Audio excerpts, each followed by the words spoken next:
ये लेक्चर क्या आपके लिए है? इस लेक्चर के अंदर हम लोग डिस्कस करने वाले हैं किस तरह का पॉजिटिव नेगेटिव ओवरलैपिंग आपको देखने को मिलता है, क्या होता है जीरो ओवरलैपिंग, क्या होता है सिग्मा बॉन्ड, क्या होता है पाई बॉन्ड और क्यों होता है हाइब्रिडाइजेशन, क्या हाइब्रिडाइजेशन सच है या कोई मिथ है और किस किस तरह के हाइब्रिडाइजेशन हमें देखने को मिलते हैं, हाइब्रिडाइजेशन को प्रिडिक्ट कैसे करें, इन सारे क्वेश्चन का आंसर आज के वीडियो में आपको मिलने वाला है। इसके एंड में आपको एक बोनस टिप दिया है मैंने। इस वीडियो के एंड में आप देखेंगे दो इंटरेस्टिंग से मेथड हैं जहां पे हम हाइब्रिडाइजेशन को प्रिडिक्ट करना सीखेंगे। ओके, तो चलिए शुरू करते हैं आज का video. Overlapping of atomic orbitals का डिस्कशन किया था हमने। सबसे पहले टाइप्स की बात करते हैं। पॉजिटिव ओवरलैप क्या होता है? बहुत सिंपल सी बात है, अगर एटॉमिक ऑर्बिटल एक दूसरे के साथ जुड़ना चाहते हैं और वो जुड़ सकते हैं तो उसे कहते हैं पॉजिटिव ओवरलैप। जैसे कि अगर हमारे पास s ऑर्बिटल है और दूसरा s ऑर्बिटल उसके साथ जुड़ना चाहता है और अगर उसमें ओवरलैप हो जाता है then that will be called what? That will be called positive overlap। बहुत सिंपल सा डेफिनेशन है। ओवरलैप पॉजिटिव कब होता है? जब दो एटॉमिक ऑर्बिटल एक दूसरे के साथ जुड़ के एक ओवरलैपिंग बना सकते हैं। इसी तरह से अगर हमारे पास डंबल शेप के pz ऑर्बिटल है और अगर उसमें ओवरलैप हो सकता है, इसको दिखाने के लिए एक सिंपल सा तरीका है, यहां पे पॉजिटिव और यहां पे पॉजिटिव करते हैं और यहां पे नेगेटिव और यहां पे नेगेटिव। और इस पॉजिटिव का मतलब क्या होता है? इस पॉजिटिव का मतलब होता है यहां पे electron finding probability as of now ज्यादा है, इसलिए यहां पे पॉजिटिव ओवरलैप हो रहा है। ओके, अगर हमारे पास है negative overlap, so what do you mean by negative overlap? अगर इलेक्ट्रॉन फाइंडिंग प्रोबेबिलिटी इन दोनों ऑर्बिटल के अंदर इस जगह पे कम है, नेगेटिव नेगेटिव, यहां पे है पॉजिटिव और यहां पे है positive, then that kind of overlap which is happening here would be called what? Would be called negative overlap, जिसको हम आगे डिटेल में मॉलिक्यूलर ऑर्बिटल थियरी में सीखेंगे। लेकिन अभी सिर्फ इतना समझना है हमें, ये क्या है ये बाद में समझेंगे हम लोग। बॉन्ड क्यों नहीं बन रहा या इसे एंटी बॉन्डिंग मॉलिक्यूलर ऑर्बिटल कहते हैं, ये आएगा आगे मॉलिक्यूलर ऑर्बिटल थियरी के अंदर। लेकिन यहां पे सिर्फ हमारा काम यह है कि इन दोनों के बीच में इलेक्ट्रॉन फाइंडिंग प्रोबेबिलिटी यहां पे कम है, यहां पे कम है, इसलिए वहां पे जो ओवरलैप हो रहा है उसे हम कहेंगे क्या? उसे हम कहेंगे नेगेटिव ओवरलैप। और जीरो ओवरलैप, इसका मतलब यह है कि जो ऑर्बिटल जुड़ना चाहती हैं, जैसे कि यहां पे px ऑर्बिटल और s ऑर्बिटल, ये आउट ऑफ द फेज है, इसमें कभी भी कोई तरह का ओवरलैप नहीं होने वाला है, right? So this will be called zero overlap. हमने हॉरिजॉन्टल सेगमेंट में अगर pz लिया है तो pz ss और spz ये पॉजिटिव और नेगेटिव ओवरलैप हो सकते हैं। मतलब कि एस ऑर्बिटल एक दूसरे के साथ जुड़ेगा, sp-z ऑर्बिटल एक दूसरे के साथ जुड़ेगा और pz ऑर्बिटल एक दूसरे के साथ जुड़ेगा, तो उसमें दो ऑप्शन है, या तो बॉन्ड बनेगा या बॉन्ड नहीं बनेगा। अगर बॉन्ड बनेगा तो उसे कहेंगे हम लोग पॉजिटिव ओवरलैप, और अगर बॉन्ड नहीं बनेगा तो उसे हम क्या कहेंगे? Negative overlap. लेकिन pz के साथ px, pz के साथ py या फिर s के साथ px और s के साथ py, ये आउट ऑफ द फेज होंगे, इसलिए इसे हम जीरो ओवरलैप नाम देंगे। इसे क्या नाम देंगे हम लोग? Zero overlap. समझ में आ रहा है आपको? क्लियर है? ओके, टाइप्स ऑफ ओवरलैपिंग, और उसमें हम लोग बॉन्ड को सीखना चाहते हैं कि बॉन्ड कैसा होता है, राइट? तो यहां पे सबसे पहले हम लोग डिस्कशन करेंगे सिग्मा बॉन्ड की। What is exactly a sigma bond? आपने किसी से हाथ मिलाया, क्लियर है? तो वहां पे जो हाथ मिलाया वो पहला ओवरलैप अगर गिना जाएगा तो उसे हम कहेंगे सिग्मा ओवरलैप या फिर हम कहेंगे sigma bonding. Okay, example S S overlap, so S orbital और एस ऑर्बिटल एक दूसरे के साथ जुड़ेंगे और यहां पे होने वाला है ये ओवरलैप, इसे हम कहेंगे S S overlap and this is the sigma bonding. Example दो इसका, sigma bond in hydrogen molecule. अगर हाइड्रोजन का 1s ऑर्बिटल, हाइड्रोजन का 1s ऑर्बिटल एक दूसरे के साथ जुड़ता है तो यहां पे होता है ओवरलैप और इस ओवरलैप को, इसको हम कहेंगे सिग्मा बॉन्डिंग। क्लियर है? इसी तरह से sp ओवरलैप हो सकता है। सो s orbital horizontal pz orbital के साथ जुड़ेगा, यहां पे पॉजिटिव नेगेटिव ओवरलैप पॉसिबल है। सो यहां पे ये sp ओवरलैप होगा and this overlap is the sigma overlap. Hydrogen यहां पे ले लिया हमने और यहां क्लोरीन, हाइड्रोजन और क्लोरीन में जो ओवरलैप हो रहा है वो होता है आपका sp ओवरलैप। इसी तरह से अगर हम pp ओवरलैप की बात कर रहे हैं, सो pz orbital which is the horizontal orbital, pz orbital again the horizontal one एक दूसरे के साथ कंबाइन होंगे और मिलेगा आपको जो, उसे कहते हैं क्या, उसे कहते हैं pp overlap. In this case it is the sigma overlap. Nucleus ये है overlap, pz overlap, this is sigma. Sigma को आइडेंटिफाई करने का तरीका बहुत ही सिंपल है। सिग्मा को आइडेंटिफाई करने के लिए आपको न्यूक्लियस में से पास होने वाले एक्सेस को बनाना है। बना दिया आपने, तो जहां पे ओवरलैप इन दोनों न्यूक्लियस के बीच में दिख रहा हो, आपको देख सकते हैं यहां पे ये बीच में दिख रहा है आपको, ये देखो यहां पे भी न्यूक्लियस को जोड़ती लाइन बनाया, बीच में आपको दिख रहा है, इसके ऊपर दिख रहा है, इसका मतलब ये क्या है, सिग्मा ओवरलैप है, एस एस एस पी और पी पी ओवरलैप। इसी के साथ हम लोग आते हैं दूसरे तरह के बॉन्ड के ऊपर जो कि है pi bonding. Pi bonding sigma की प्रेजेंस में बनने वाला दूसरा बॉन्ड है। ओके, सो पहले सिग्मा बॉन्ड बनेगा, उसी के बाद पाई बॉन्ड बनेगा। पहले जो ओवरलैप होगा उसे सिग्मा ओवरलैप कहेंगे, उसके बाद जो होगा उसे हम क्या कहेंगे, उसे हम कहेंगे पाई ओवरलैप। तो आइए देखते हैं पाई ओवरलैप कैसे होता है। पीपी ओवरलैप ऑब्वियसली इसी से होने वाला है। सो यहां पे है आपके पास न्यूक्लियस, यहां पे है न्यूक्लियस, हॉरिजॉन्टल ये है z एक्सिस, यहां पे हमने लिया हुआ, इसके परपेंडिकुलर यहां px है, ये px है और इन दोनों के बीच में साइडवेज ओवरलैप हो रहा है। This is the sideways overlap that we are seeing. Okay, ये ओवरलैप सिग्मा से as usual as you can see, sigma से क्या होता है, वीक होता है। वहां पे जो ओवरलैप हो रहा था उस ओवरलैप को हम कह सकते हैं, ध्यान से देखो इसको, हेड ऑन हेड ओवरलैप। क्या कह सकते हैं, हेड ऑन हेड ओवरलैप। जबकि यहां पे जो ओवरलैप हो रहा है इसे हम कहेंगे साइडवेज ओवरलैप। क्या कहते हैं, sideways overlap. This is pi bonding. ये अगर px हमने लिया है तो इसी के साथ साथ py हॉरिजॉन्टल एक्सिस कौन सा एक्सिस हमने लिया है, z एक्सिस, तो we are not talking about that. इस z एक्सिस के अलावा, x एक्सिस के अलावा एक ऐसा ऑर्बिटल होगा जो कि यहां पे बोर्ड से बाहर आ रहा है, आपके लिए मोबाइल स्क्रीन के बाहर आ रहा है। This is coming towards you, right. So इसको हम थोड़ा सा ऐसे एंगुलर दिखा के समझाएंगे। ये देखो यहां पे भी ये एंगुलर तरीके से समझाएंगे और इन दोनों में जो ओवरलैप हो रहा है इस ओवरलैप को भी हम क्या कहेंगे, पाई बॉन्डिंग ओवरलैप कहेंगे। ओके, समझ में आ रहा है। दिस वाज px, सॉरी यहां पे py लिखा है, क्या होना चाहिए यहां पे, px ओवरलैप, और ये क्या है, ये है py ओवरलैप। क्लियर है, आएगा समझ में। सो this is small things about the overlapping. अब सीखते हैं हम लोग एक बहुत ही इंपॉर्टेंट कंसेप्ट जो कि है हाइब्रिडाइजेशन। हाइब्रिडाइजेशन एक बहुत ही इंपॉर्टेंट कंसेप्ट है। हाइब्रिडाइजेशन क्यों हमारे लिए इंपॉर्टेंट है वो समझते हैं, टाइप्स क्या है वो समझते हैं। बहुत ही इंटरेस्टिंग सेशन ये होने वाला है। हाइब्रिडाइजेशन एग्जिस्ट क्यों करता है, सबसे पहले उसको समझते हैं। हाइब्रिडाइजेशन एक कंसेप्ट है, एक कंसेप्ट है, समझो ध्यान से। हाइब्रिडाइजेशन को एक्चुअल में प्रैक्टिकली होते हुए किसी ने देखा नहीं है। क्लियर है?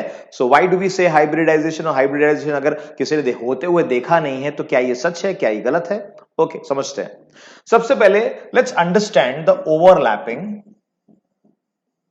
इन मीथेन। समझो समझो थोड़ा ध्यान से। Overlapping in CH4, carbon and 4 hydrogen. तो आप समझ सकते हैं कार्बन के अंदर इलेक्ट्रॉनिक कॉन्फ़िगरेशन क्या होता है, 1s2 2s2 2px1 2py1 and 2pz0। As far as this electronic configuration is concern, carbon के अंदर सिर्फ और सिर्फ दो ही इलेक्ट्रॉन क्या है, अनपेयर्ड है, और बाय डिफॉल्ट तो वो भाई CH4 बना भी नहीं सकता। लेकिन कार्बन का जब बॉन्डिंग हो रहा होता है तो साइंटिस्ट ने ऐसा अज्यूम कि carbon gets converted into the excited carbon configuration. What is that? So in that, this 1s2 remains intact, but the electron of 2s goes and moves into the 2pz। तो यहां पे 2px1 2py1, यहां से electron jump किया और वो जा रहा है 2pz में और बन जाएगा 2s1 2px1 2py1 2pz1। Now the valence bond theory gets so much excited। Valence bond theory कहता है, देखा मैंने बोला था ना, एक है ना वो 2s ऑर्बिटल है, और एक है ना 2px है, एक है ना 2py है, एक है ना 2pz है, जिसमें एक एक इलेक्ट्रॉन अनपेयर्ड है। और अब इसके साथ हाइड्रोजन के 4 एटम आएंगे और बारी बारी इसके साथ इसके साथ इसके साथ और इसके साथ ओवरलैपिंग करेंगे। बात तो बहुत सिंपल है, लेकिन अगर ऐसा होता है, अगर ऐसा होता है, इसका मतलब के there is a carbon dash dash dash dash hydrogen hydrogen hydrogen and hydrogen bond which is made from what kind of overlap do you see here? Carbon का 2s, हाइड्रोजन का 1s, कार्बन का 2px, hydrogen का 1s, carbon का 2py, hydrogen का again 1s, और 2pz और again 1s। 4 hydrogen और ये है कार्बन के 4 ऑर्बिटल। यस और नो? बराबर है। अगर ये सही है तो इसका मतलब one of the bond which is 2s and 1s overlap है, जो 2s और 1s के ओवरलैप से बना हुआ है, ये बाकी तीनों से अलग एनर्जी वाला होना चाहिए। यस और नो? समझ में आ रहा है? और यहां पे 2px 2py और 2pz जब 1s से ओवरलैप करेंगे तो इसका मतलब यह है कि इनके बीच में जो बॉन्ड एंगल होना चाहिए, इनके बीच में जो बॉन्ड एंगल होना चाहिए, ये 90 डिग्री का होना चाहिए, क्योंकि 2px 2py 2py 2pz and 2px 2pz के बीच में 90 डिग्री का एंगल है। पर क्या ऐसा है? The answer is no. CH4 में, मीथेन में all of the carbon hydrogen bond are equal energy, okay, and they are of equal bond angle, और बॉन्ड एंगल भी क्या, वो 90 डिग्री का नहीं होता। This is practically proved. अगर मीथेन के सारे बॉन्ड सेम एनर्जी के हैं और सेम बॉन्ड एंगल के हैं जो कि 90 डिग्री का नहीं है, तो इसका मतलब सिंपल है, वैलेंस बॉन्ड में कहीं पे कोई छोटी सी या बड़ी सी या कोई भी तरह की गलती होगी। बराबर है? इसलिए हम लेके आए एक कंसेप्ट जिसका नाम है हाइब्रिडाइजेशन। हाइब्रिडाइजेशन क्या होता है, इसको समझने के लिए एक सिंपल सा एग्जांपल देता हूं। अगर आपके दिमाग में ये एग्जांपल घुस गया तो बहुत मजा आ जाएगा। ओके, सबसे पहले चलिए, आपने घर पे देखा है कि किस तरह से रोटी बनाई जाती है। ओके, तो आपने कोई फ्लोर लिया, आटा लिया, उसके अंदर पानी डाला, तेल डाला, जो भी बटर जो भी डालना हो डालेंगे और डो बनाएंगे। क्या बनाएंगे? डो बनाएंगे। अब जो डो बनाते हैं उसमें से रोटी बनाने से पहले एक पीस बनता है। ओके, क्लियर है? हाँ, ये कहानी है, सबको क्लियर है? ओके, सबसे पहले गेहूं वाला आटा लिया और उसका जो पीस बनाया, उसका कलर सोचो गेहुआ कलर होगा। दूसरा, चने का आटा लिया, चने का आटा लिया और फिर उसमें से डो बनाया, उसमें से एक पीस बनाया, उसका कलर क्या होगा? वो थोड़ा सा क्या होगा? येलोइश कलर का होगा। ओके। तीसरा, मैदा, उसमें से होगा व्हाइट कलर का। और चौथा लेते हैं बाजरी, जिसमें से होता है थोड़ा सा ग्रेश कलर। राइट, दो बन गए, चार पीसेस बन गए उसमें से। चारों का एनर्जी अलग है, यस और नो?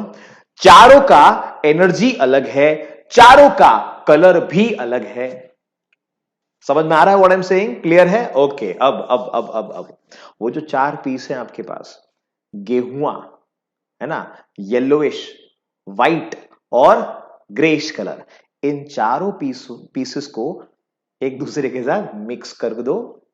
मिक्स बराबर किया और उसमें से अच्छे से मिक्स करने के बाद चार अलग अलग पीसेस निकालो, बनाओ, वो जो कंबाइन करके डो बना उसमें से।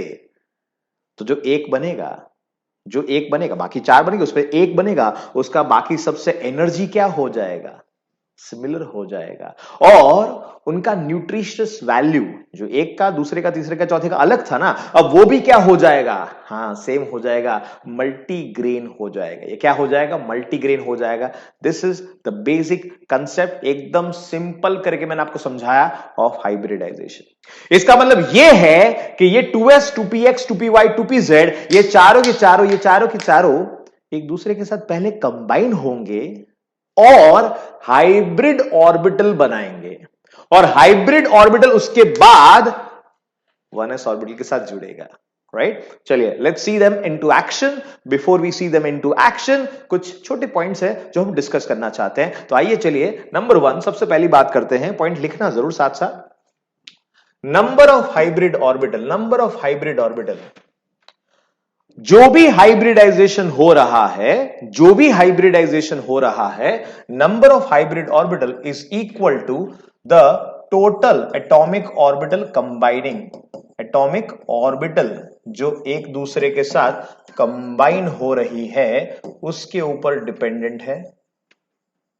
मतलब कि अगर एक s ऑर्बिटल और 3 p ऑर्बिटल कंबाइन हो रही है तो टोटल कितनी ऑर्बिटल बनेगी? 4। Yes, okay. Energy, the hybridised orbital will have equal energy after the formation. After the formation जो हाइब्रिड ऑर्बिटल बना है उसका एनर्जी इक्वल होने वाला है। नंबर 3, शेप, वो भी क्या होने वाला है? इक्वल होने वाला है। मतलब कि क्या, जो हाइब्रिड ऑर्बिटल बनेगा उसका शेप सेम होगा, बराबर, एक दूसरे से अलग नहीं होगा। जैसे s ऑर्बिटल स्फेरिकल है और p डंबल है, लेकिन उनसे बनने वाला जो sp3 हाइब्रिड ऑर्बिटल होगा उन सभी का शेप क्या होगा? सेम होगा। एनर्जी क्या होगा? सेम होगा। एंड इफेक्टिव होगा compare to the atomic orbital. Atomic orbital की कंपैरिजन में जो हमारे हाइब्रिड ऑर्बिटल होते हैं, they are more effective in the bonding process. And number 5 last में, और वो ये है कि रिपल्शन। अब जैसे रिपल्शन हो रहा था बॉन्डिंग पेयर में, लोन पेयर में, वैसे ही रिपल्शन होगा हमारे हाइब्रिडाइज्ड एटॉमिक ऑर्बिटल। हाइब्रिड बनेगा। सो अगेन, अगर मान लो sp3, तो मैंने कितना कहा कि एक s और 3 p कंबाइन होंगे, 4 ऑर्बिटल बनेंगे। ये चारों एक दूसरे से रिपल्स करेंगे और 3 डायमेंशनल में अरेंज होंगे, वैसे ही जैसे हमने बॉन्डिंग पैटर्न में आइडेंटिफाई किया था। तो यहां पे ये ये टेट्राहेड्रल अरेंजमेंट बनेगा, बराबर है। अगर यहां पे लोन पेयर होता तो ट्रायगोनल पिरामिडल, लेकिन यहां पे बनेगा टेट्राहेड्रल अरेंजमेंट, और ये sp3 हाइब्रिडाइज्ड ऑर्बिटल का शेप होने वाला है। Okay, tetrahedral. समझ में आ रहा है? सबसे पहले हम डिस्कस करते हैं वन बाय वन सभी हाइब्रिड कंपोनेंट्स को, बराबर है। हाइब्रिडाइजेशन में एटॉमिक ऑर्बिटल एक दूसरे के साथ मिक्स हो रही है और उसके बाद आपको एटॉमिक ऑर्बिटल मिल रही है। चलिए, सबसे पहले आपके सामने है sp hybridization. What is sp hybridization? क्या होता है? तो कि एक s ऑर्बिटल कंबाइन होगा एक p ऑर्बिटल के साथ। तो आइए एग्जांपल लेते हैं हम लोग बेरिलियम क्लोराइड का, BeCl2 का। बेरिलियम क्लोराइड, तो बेरिलियम एटॉमिक नंबर क्या है? 4, 1s2 एंड 2s2।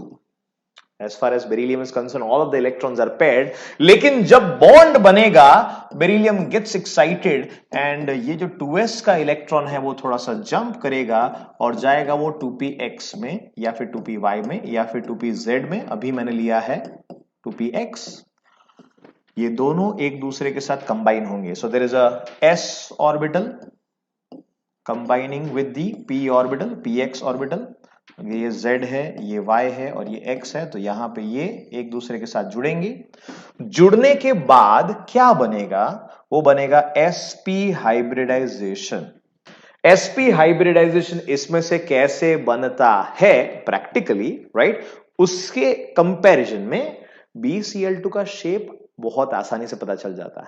मतलब कि we have the first part and we have the last part, so we don't need this part. But फिर भी हम इसको ड्रॉ करेंगे. sp हाइब्रिडाइजेशन, ये है बेरिलियम का न्यूक्लियस, इसका sp हाइब्रिड ऑर्बिटल नंबर 1 और ये है दूसरा sp हाइब्रिड ऑर्बिटल नंबर 2. ये जो आपको बड़ा लोब दिख रहा है, इसका मतलब कि यहां पे इलेक्ट्रॉन डेंसिटी ज्यादा है. This one is smaller one, same here. So this is sp hybrid orbital number 1 and this is again the sp hybrid orbital number 2. ये सेंटर कौन है? सेंटर है आपका बेरिलियम और उसके साथ अब जुड़ेगा आपका क्लोरीन एटम. सो यहां पे मैं क्लोरीन को दिखा रहा हूं. यहां पे क्लोरीन है जो कि ओवरलैप कर रहा होगा. यहां पे क्लोरीन है जो ओवरलैप कर रहा होगा. ऑब्वियसली क्लोरीन कौन सा ओवरलैप करेगा यहां पे? सो यहां पे ओवरलैप होगा sp2pz. यहां पे भी क्या होगा? sp2pz orbital. और यहां पे मिलेगा आपको beryllium dash chlorine and the bond angle is going to be 180 degree. The shape of the molecule is linear. जब भी sp hybridization होगा, so linear would be the geometry. Okay, clear है, right? sp2 hybridization. sp2 hybridization का मतलब है एक s orbital और दो p ऑर्बिटल एक दूसरे के साथ कंबाइन हो रही है. आइए एग्जांपल लेते हैं बोरॉन ट्राइक्लोराइड का. बोरॉन ट्राइक्लोराइड, बोरॉन 5वां नंबर. बोरॉन है 1s2 2s2 2px1 2py0 2pz0. boron when it gets excited what happens? 1s2 as it is रहेगा. ये तो 2s का इलेक्ट्रॉन जंप करेगा 2s1 2px1 2py1 and 2pz0. Okay, so the orbitals that you see here, as you can see here, 2s 2px1 2py1, ये तीनों combine होंगे. 2s orbital 2px and 2py, 2px 2py and s orbital ये combine होके आपको बनेगा, आपको मिलेगा hybridisation sp2. इसका शेप देखते हैं और बोरॉन के आसपास एडजस्ट करते हैं. सो ये देखो sp2 पहला, sp2 दूसरा और ये है sp2 तीसरा. सेंटर क्या डिपिक्ट कर रहा है? सेंटर डिपिक्ट कर रहा है बोरॉन और इसके साथ क्या जुड़ने वाला है? क्लोरीन. सो यहां पे again it's the pz orbital which is combining. So यहां पे है क्लोरीन का ओवरलैप, यहां पे है क्लोरीन का overlap, right? pz orbital chlorine का और यहां पे अगेन है क्लोरीन का overlap which is pz overlap chlorine का. बी बोरॉन के साथ क्लोरीन जुड़ा, क्लोरीन जुड़ा, क्लोरीन जुड़ा और इसका मतलब यह है कि जो शेप बन रहा है वो होगा आपका ट्रायगोनल प्लेनर. बोलो भाई एंगल कितना होगा? Yes, very good. एंगल होगा 120 degree. Trigonal planar, boron trichloride का शेप और हाइब्रिडाइजेशन उसका क्या है? sp2. क्लियर हो रहा है? ओके हाँ, आप कहोगे सर शेप जो है वो हमें VSEPR से पता थे। Very good. So now you also know the hybridization of this, right? दोनों को हमने मर्ज किया, दोनों को एक्सप्लेन किया। So after this let's go for sp3 hybridization. sp3 hybridization देखते हैं हम लोग into NH4+1। Yes, NH4+1। Nitrogen as you can see number 7 है, electronic configuration 1s2 2s2 2px1 2py1 and 2pz1। Positive charge अगर हम nitrogen के ऊपर से निकाल लेते हैं कि नाइट्रोजन है पॉजिटिवली चार्ज और नाइट्रोजन है एक्साइटेड कंडीशन, नाइट्रोजन पॉजिटिव है और एक्साइटेड है, तो क्या होगा 1s2 2s1 2px1 2py1, ये एक्साइट होके यहां पे आया और ये इलेक्ट्रॉन निकल गया, सो 2pz1। ये 2s1 2px1 2py1 2pz1 4 electron है। नाइट्रोजन में होते हैं कितने इलेक्ट्रॉन? 7, लेकिन 7 में से एक इलेक्ट्रॉन निकल चुका है, मतलब कि अब इलेक्ट्रॉन कितने हो गए? 6। ओके, और ये 4 इलेक्ट्रॉन अनपेयर्ड ये एक दूसरे के साथ जुड़ेंगे और बनाएंगे क्या? टेट्राहेड्रन। सो मैं डायरेक्टली ड्रॉ कर रहा हूं टेट्राहेड्रन, ये 1 2 ये 3 और ये है 4। सो ये होगा आपका sp3 हाइब्रिडाइजेशन। ये भी sp3 है, ये भी sp3 है, ये भी sp3 है और ये भी sp3 है, और यहां पे हो रहा है ओवरलैपिंग हाइड्रोजन के साथ। ये 1s ऑर्बिटल का ओवरलैपिंग होने वाला है हाइड्रोजन के साथ, 1s ऑर्बिटल का ओवरलैपिंग हाइड्रोजन के साथ, 1s ऑर्बिटल का ओवरलैपिंग हाइड्रोजन के साथ, 1s ऑर्बिटल का ओवरलैपिंग। सो ये होने वाला है n dash dash dash dash H H H and H with a positive charge। ये है NH4+1। बॉन्ड एंगल कितना होगा? वो होने वाला है 109 डिग्रीज एंड 28 मिनट्स, राइट? ये NH4+ का स्ट्रक्चर। ऐसा ही कुछ होता है मीथेन के अंदर। सो मीथेन का इलेक्ट्रॉनिक कॉन्फ़िगरेशन, मतलब मीथेन में कार्बन का इलेक्ट्रॉनिक कॉन्फ़िगरेशन क्या होगा? Carbon is number 6, 1s2 2s2 2px1 2py1 and 2pz0। When the carbon gets excited, it's going to be 1s2 2s1 2px1 2py1 and 2pz1। 4 electron 4 atomic orbital के अंदर क्या होगा? एक दूसरे से कंबाइन होगा और नया हाइब्रिड ऑर्बिटल बनाएगा। सो यहां पे हाइब्रिड ऑर्बिटल बनने वाला है sp3 sp3 sp3 and sp3, और यहां पे ओवरलैपिंग होने वाला है हाइड्रोजन के साथ हाइड्रोजन के साथ हाइड्रोजन के साथ हाइड्रोजन के साथ। ये हो गया आपका कार्बन, और ये होगा हाइड्रोजन के साथ ओवरलैपिंग। सो ये हो जाएगा आपका CH4। बोलो भाई शेप बोलो, टेट्राहेड्रन। बॉन्ड एंगल बोलो कितना है? 109 डिग्रीज एंड 28 मिनट्स। ये है टेट्राहेड्रन। क्या है? टेट्राहेड्रन। समझ में आ रहा है? क्लियर है? Okay. Next one is sp3 hybridization into ethane. भाई ईथेन मतलब क्या?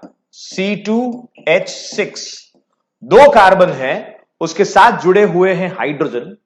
कार्बन दोनों के दोनों एक दूसरे के साथ सिंगल बॉन्ड से जुड़े हुए हैं। तो ये देखो कैसे बनेगा, CH3-CH3 मॉलिक्यूल। ये कार्बन दूसरे कार्बन से जुड़ा हुआ है। कार्बन के साथ एक्चुअल में 3 हाइड्रोजन जुड़े हुए हैं हर एक कार्बन के ऊपर। तो इसका हाइब्रिडाइजेशन कैसा होगा? ओके, सो बेसिक तो आपको पता है, अब मैं आपको ड्रॉ करना सिखाता हूं जिससे आपको एकदम क्लियर हो जाएगा। ओके चलिए, दिस कार्बन, ये कार्बन यहां पे, ये कार्बन यहां पे, इस कार्बन का hybridisation sp3 sp3 sp3 and sp3 दिख रहा है आपको एकदम क्लियर। एंड दूसरा जो कार्बन है वो यहां पे, ये यहां पे, इससे क्लियर हो जाएगा आपको सब कुछ। ये एक बार ड्रॉ जरूर करना चाहिए। और ये हो गया आपका sp3 हाइब्रिडाइजेशन।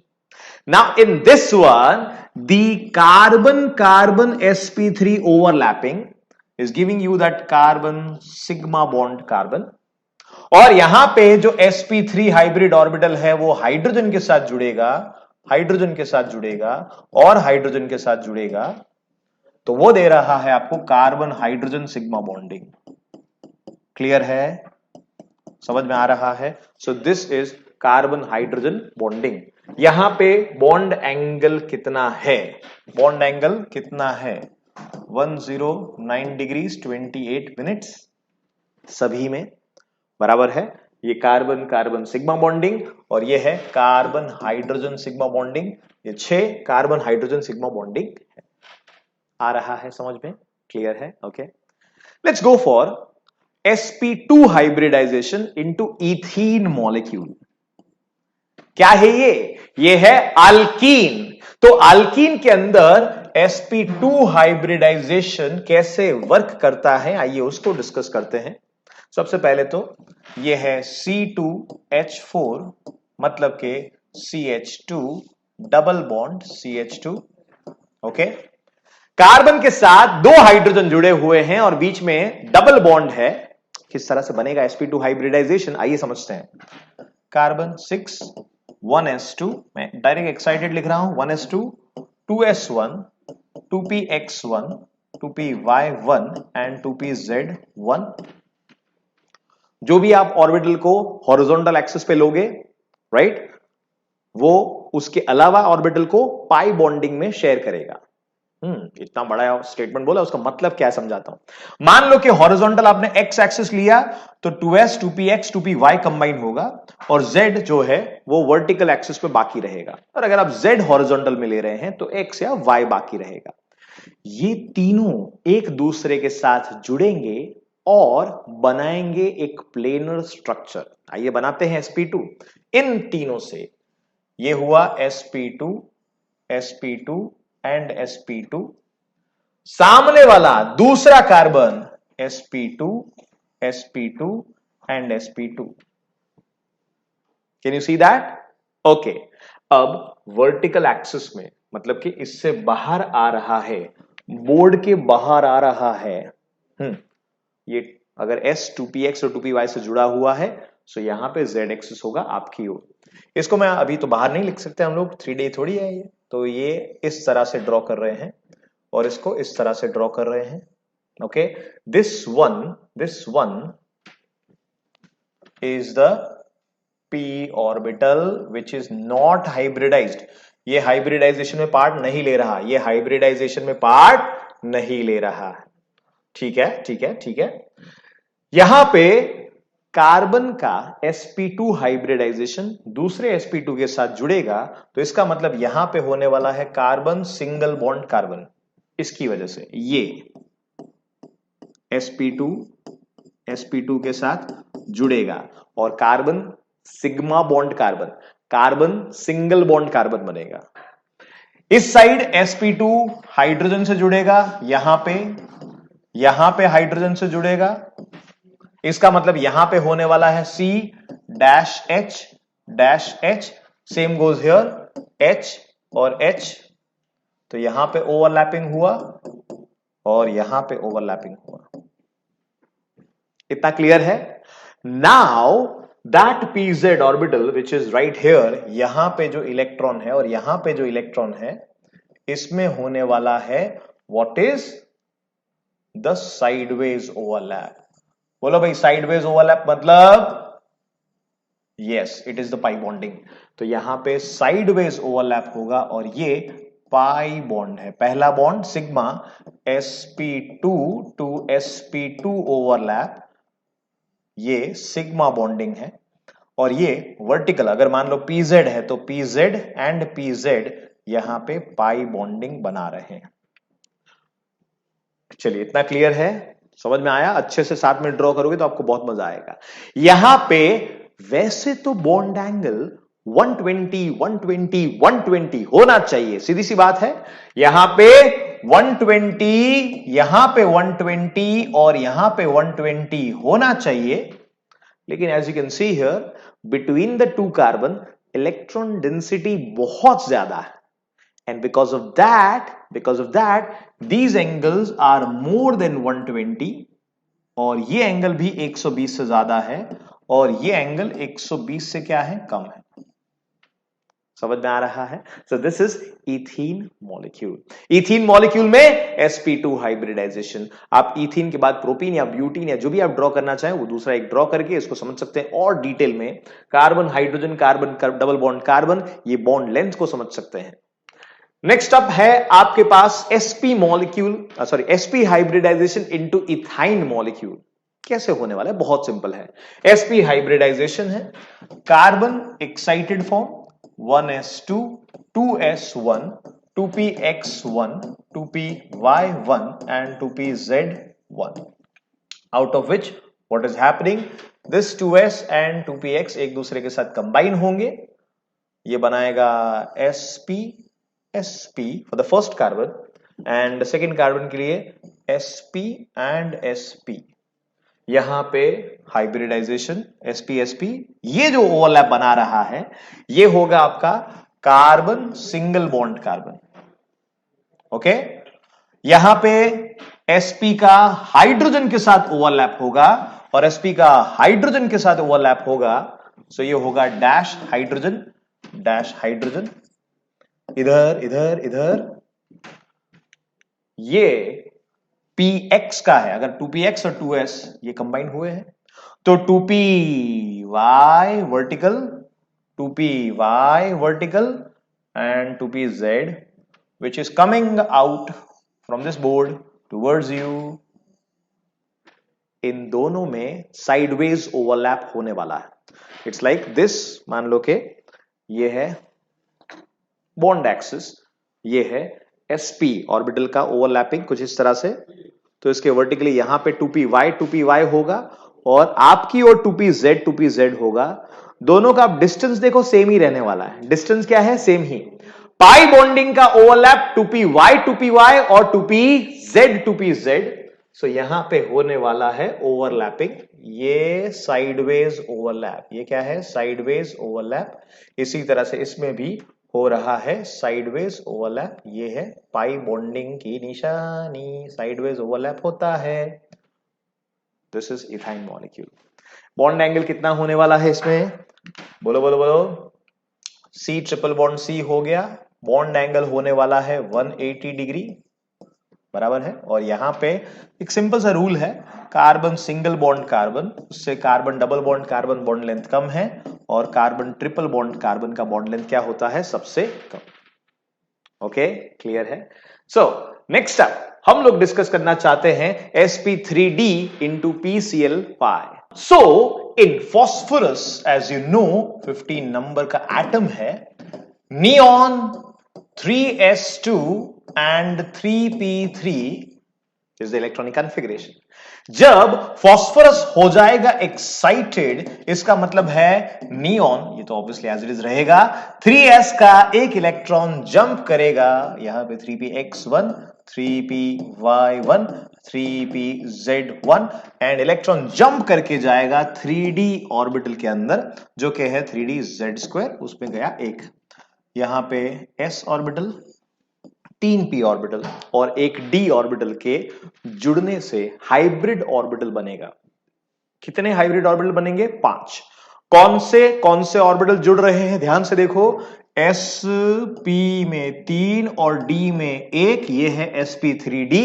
यहां पे जो हाइब्रिड ऑर्बिटल्स होंगे वो 3 डायमेंशन में एक शेप बनाएंगे, जो शेप है ट्रायागोनल बाइपिरामिडल, राइट। सो यहां पे ये है ट्रायागोनल सिचुएशन और यहां पे ऊपर और नीचे पिरामिड सिचुएशन बनाएगा वो। यहां पे आप देख सकते हैं, यहां पे एक इलेक्ट्रॉन होगा, यहां पे एक इलेक्ट्रॉन, यहां पे एक इलेक्ट्रॉन, और ये जुड़ के ट्रायागोनल सिचुएशन बना रहे हैं। दिख रहा है आपको ट्रायागोनल? और ऊपर पिरामिड बनेगा और नीचे भी पिरामिड बनेगा। So this is trigonal bipyramidal. Phosphorus का हाइब्रिड ऑर्बिटल यहां पे ओवरलैप करेगा। ये ओवरलैप किससे होने वाला है? ये ओवरलैप होने वाला है क्लोरीन के साथ। तो just I am writing in this manner, chlorine है यहां पे क्लोरीन है, यहां पे क्लोरीन है, और यहां पे क्लोरीन है, यहां पे क्लोरीन है। सो ये होने वाला है PCl5। These chlorines which are above and below, these are known as axial chlorine, and the ones which are here, they are known as equatorial.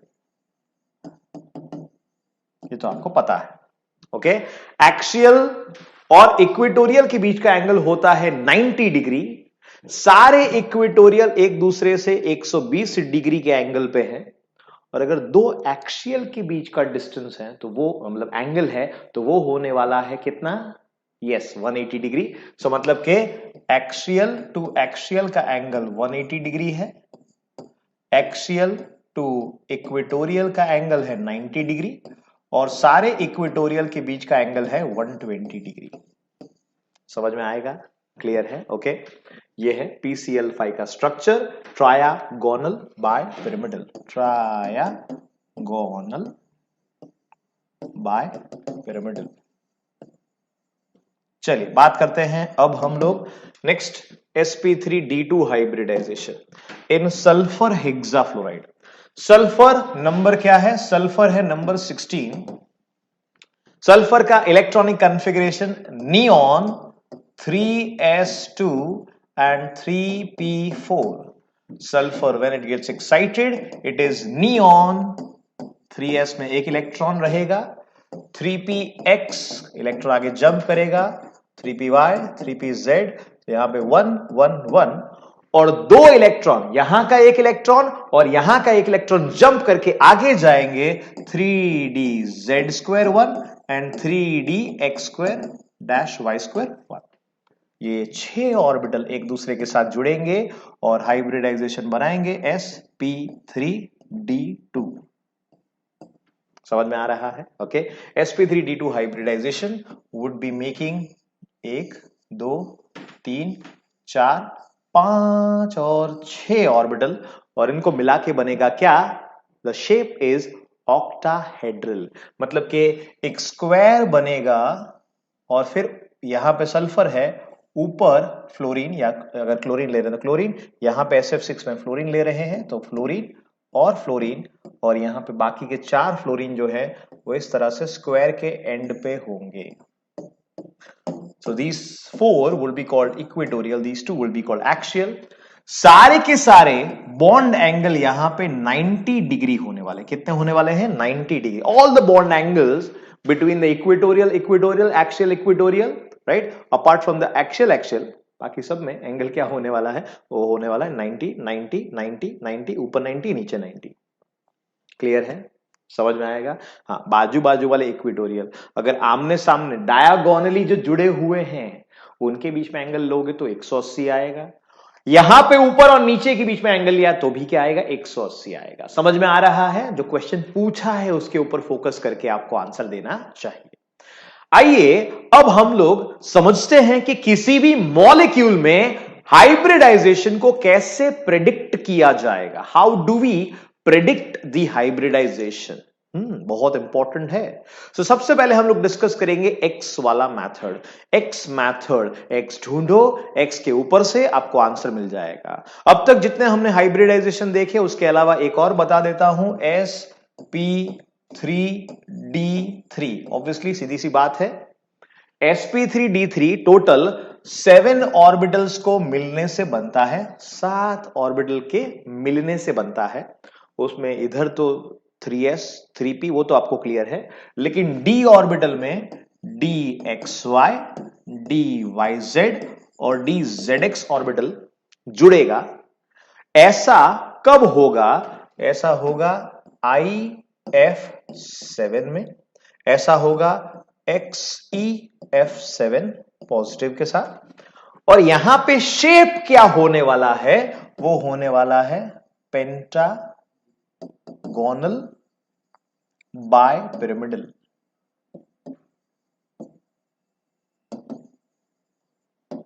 Okay, if they ask you the angle one, बहुत simple है. there is a pentagon here, regular pentagon है, तो जो angle होता है एक 360 उसको divide by 5 करोगे तो एंगल कितना मिलेगा आपको? 72 डिग्री, और ऊपर और नीचे एंगल कितना होने वाला है? 90 90. इजी है। ओके, सो इन सभी हाइब्रिडाइजेशन को प्रिडिक्ट करने वाला एक्स मेथड कैसे काम करता है, तो आपको लिखना पड़ेगा मेरे साथ साथ, मैं आपको एग्जांपल भी करवाऊंगा, बहुत इंपॉर्टेंट है। सबसे पहले स्टेप नंबर 1 की बात करते हैं। What is step number 1 into x method? X method में स्टेप नंबर 1 आपको यह कहता है कि एक काम करो, जो भी आपको मॉलिक्यूल दिया है उसके अंदर सेंट्रल एटम और उसके आसपास के एटम के वैलेंस इलेक्ट्रॉन का सम टोटल करो। ये वैल्यू ढूंढना है आपको। ओके, जैसे कि मान लो हमारे पास है NH3, सो नाइट्रोजन के वैलेंस इलेक्ट्रॉन कितने हैं, तो कि वो है 5, और हाइड्रोजन के वैलेंस इलेक्ट्रॉन कितने हैं, 1, और यहां पे 3 हाइड्रोजन है, इसलिए 5 + 3 करना है, ये हो जाएगा आपका 8। स्टेप नंबर 1, वैलेंस इलेक्ट्रॉन का टोटल कर देना है, सम टोटल कर देना है। एक और एग्जांपल लेते हैं, मान लो फास्फोरस का ट्राइक्लोराइड है, फास्फोरस के अंदर कितने वैलेंस इलेक्ट्रॉन हैं, तो वो है 5, और क्लोरीन में कितने हैं, क्लोरीन में है 7, लेकिन 3 क्लोरीन है, इसलिए 7 7 एंड 7 टोटल होगा 21। सो इसके लिए होने वाला है 26 value. So this step number 1 will be applying for a molecule, and basically हम लोग ABX मॉलिक्यूल की बात करेंगे। 2 तरह के एटम होंगे उसके अंदर। अच्छा, स्टेप नंबर 2 सिर्फ और सिर्फ आयंस के लिए अप्लाई होता है। आयंस पॉजिटिव होंगे या नेगेटिव होंगे। अगर आपके पास पॉजिटिव आयन है तो जो ऊपर आपने इलेक्ट्रॉन कैलकुलेट किया उसमें से कम करना है। पॉजिटिव है तो इलेक्ट्रॉन को कम करना है। जैसे अगर मेरे पास है NH4+1, इसका मतलब क्या है, नाइट्रोजन के वैलेंस इलेक्ट्रॉन 5, 4 हाइड्रोजन के लिए 4, और -1 करना है। पॉजिटिव चार्ज है, एक कम करना है। समझ में आ रहा है? और अगर मेरे पास है CO3-2, चलो चलो चलो आप भी कैलकुलेट करो। CO3-2, कार्बन के 4, ऑक्सीजन है उसके वैलेंस इलेक्ट्रॉन 6, 6 3 18 हो जाएगा, और -2 है, मतलब कि और 2 इलेक्ट्रॉन आपको इसके अंदर ऐड करने हैं। ये टोटल वैल्यू हो जाएगा 24। स्टेप नंबर 2 सिर्फ और सिर्फ आयंस के लिए, स्टेप नंबर 1 मॉलिक्यूल्स के लिए। ओके, अब आते हैं स्टेप नंबर 3 और स्टेप नंबर 4। जो आपने वैल्यू फाइंड आउट किया स्टेप नंबर 1 या स्टेप नंबर 2 के हिसाब से, अगर वो वैल्यू 8 या 8 से कम है, और अगर जो वैल्यू आया वो वैल्यू 8 से ज्यादा है, if the value that you found out into the step number 1 is less than or equal to 8, आप ये स्टेप फॉलो करोगे। और अगर वो वैल्यू जो स्टेप नंबर 1 या स्टेप नंबर 2 में मिला, अगर वो 8 से ज्यादा है, तो आप स्टेप नंबर 4 यूटिलाइज करोगे। क्लियर है? ओके, स्टेप नंबर 3, अगर वैल्यू 8 या 8 से कम है तो क्या करना है, then you divide that value by 2। जो भी आपको कोशेंट मिलेगा, जो भी आपको रेशियो मिलेगा, प्लस रिमाइंडर, उन दोनों का टोटल कर देना है। जो भी आपका वैल्यू आया, उस वैल्यू को क्या करना है, वैल्यू डिवाइड बाय 2। जैसे ही आपने डिवाइड बाय 2 किया तो आपको कोशेंट मिलेगा, आपको रेशियो मिलेगा, दिस वैल्यू प्लस जो रिमाइंडर है वो। इसको हम क्या कहेंगे, इसे हम कहेंगे कोशेंट, और इसे हम क्या कहेंगे, इसे हम कहेंगे रिमाइंडर। इन दोनों का सम टोटल करेंगे तो मिलेगा आपको x। एग्जाम्पल देते हैं, टेंशन क्यों कर रहे हो। अगर मेरे पास है NH3 तो वैल्यू एग्जैक्टली 8 आया, यस और नो, तो आपको क्या करना है, ये जो वैल्यू है 8 डिवाइड बाय 2 क्या हो गया, 4। अब जब डिवाइड किया तो कुछ बाकी रहा क्या, कुछ नहीं ना, मतलब रिमाइंडर क्या है, 0, तो ये हो जाएगा आपका 4। ये है x का value for that particular substance which is ammonia. Okay, समझ में आ रहा है? अगर मान लो कहीं पे वैल्यू आता 7, let's say 7 is the value, तो 7/2 करो तो कोशेंट क्या मिलेगा आपको, तो ये मिलेगा आपको 3, और रिमाइंडर क्या है, वो है 1। सो ये हो जाएगा आपका x वैल्यू। 2 3 6 आएगा, इसलिए 3 लिखा मैंने, और प्लस 1 बाकी रहा, तो इन दोनों को आपको ऐड कर देना है। क्लियर है? समझ में आया भाई? 2 3 6, 3 कोशेंट है उसका, और रिमाइंडर मतलब 1 है, तो उन दोनों को हमने ऐड कर दिया। ये वैल्यू कितना हो जाएगा, 4 हो जाएगा। अगर 8 से ज्यादा हो वैल्यू तो क्या करेंगे? 8 से ज्यादा होगा तो क्या करेंगे? मान लो कि हमारे पास वैल्यू कितना आया था, यहां पे 26 आया था। ओहो हो, PCl3 के लिए क्या आया? फास्फोरस ट्राइक्लोराइड के लिए वैल्यू आया 26। ओके, सबसे पहले आपको इसको 8 से डिवाइड करना है। क्या करना है? Divide by 8। इसका जो रिमाइंडर बचेगा उसको 2 से डिवाइड करना है। किससे डिवाइड करना है? 2 से। सो ये आपको देगा क्वोशिएंट 1। फिर again you have to divide the remainder part, जो रिमाइंडर बचेगा उसको डिवाइड बाय 2 करना है। ये होगा आपका क्वोशिएंट 2। ये R1 है तो आपको लास्ट में R2 भी तो मिलेगा, रिमाइंडर 2। और इन तीनों को ऐड कर देना है। इन तीनों को, किनको? Q1 को, Q2 को और R2 को ऐड कर देना है। आइए करते हैं, इसमें टेंशन क्या ले रहे हैं? PCl3 है, ओके, 26 डिवाइडेड बाय 8 करो। क्वोशिएंट क्या मिला? तो कि 8 3 जा 24। तो क्या रिमाइंडर क्या बाकी रहा? R1 क्या है इधर? 2 है। 2 डिवाइड बाय 2 करो, क्वोशिएंट क्या मिला? 1 मिला। और रिमाइंडर क्या बाकी रहा इसमें? R2 क्या है? वो है 0। सो प्लस क्या किया? 0। यहां पे आंसर क्या आ रहा है? 4। क्लियर है? समझ में आ रहा है? एक और एग्जांपल लेते हैं इसका। मान लो हमारे पास है, चलिए PCl5 लेते हैं, फास्फोरस का pentachloride, PCl5, phosphorus pentachloride. Value क्या आएगा? 5 प्लस 7 5 जा 35। तो कितना हुआ वैल्यू? 40 हुआ। ओके, अब सबसे पहले 40 डिवाइड बाय 8 करना है। क्या आ गया इसका वैल्यू? इसका वैल्यू आ गया 5। क्या कोई रिमाइंडर बाकी रहा है? कुछ बाकी ही नहीं रहा भाई, 0 हो गया, प्लस 0 हो गया, मतलब वैल्यू क्या है? 5 है। समझ में आ रहा है? क्लियर है? ओके, जब आपको x का वैल्यू मिल जाए उसके बाद करना क्या है? आइए एक टेबल बनाते हैं मस्त चकाचक। इसको सीखते हैं टेबल को गिनने के बाद। अगर x है और हाइब्रिडाइजेशन आपको बताना है तो क्या होगा? हाइब्रिडाइजेशन x का वैल्यू कहां से कहां तक रेंज करेगा? 2 3 4 5 6 एंड 7। और हाइब्रिडाइजेशन क्या होगा?